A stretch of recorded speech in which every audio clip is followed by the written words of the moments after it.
There's one thing you can't deny about me, and that's when I am 100% Latino. I was born in California. I was born in Sacramento, California. But I didn't really have any connection with the United States. I just had a passport. That's it, I was gringo.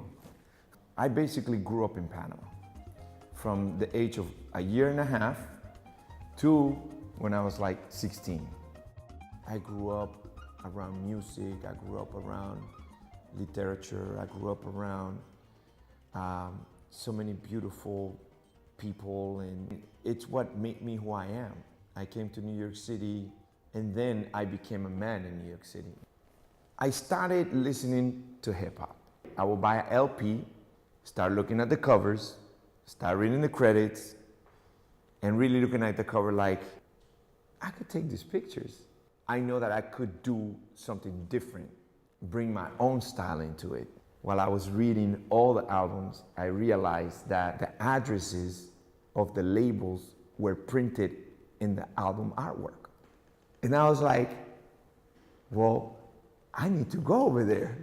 Dude, I went to every record company that I got a record to and knocked on the door.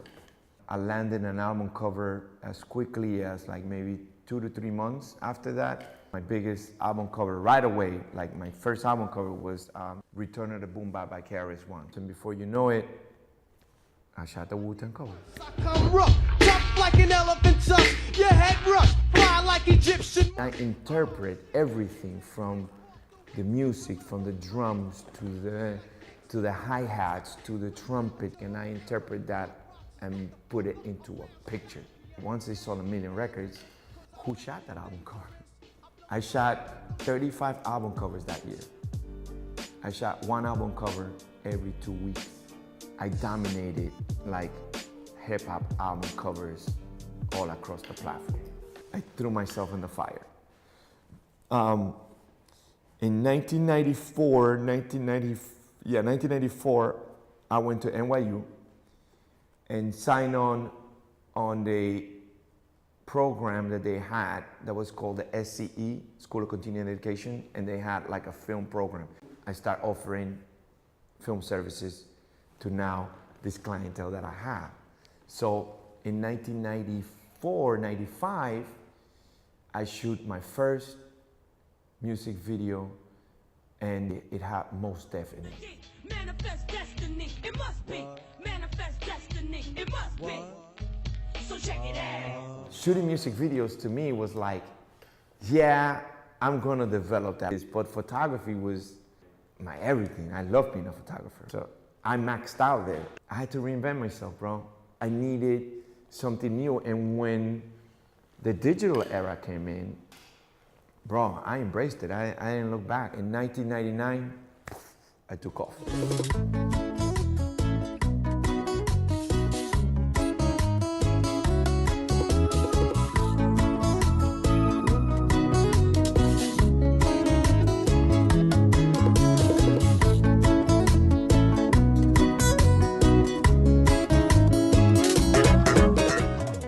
All of a sudden, make shorts, make movies, write my own stuff. I went back into school again. I started trying to find my voice, what I would bring different, because there's already Quentin Tarantino.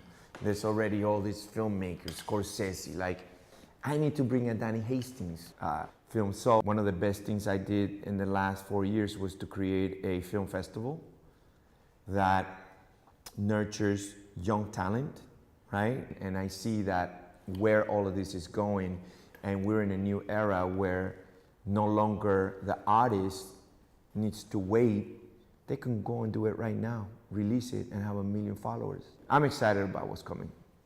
I experienced the old ways, right? I experienced the analog, right?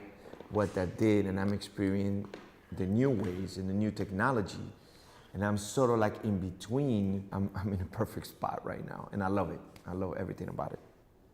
Working, especially with these two over here that we've been trying to do this for a minute.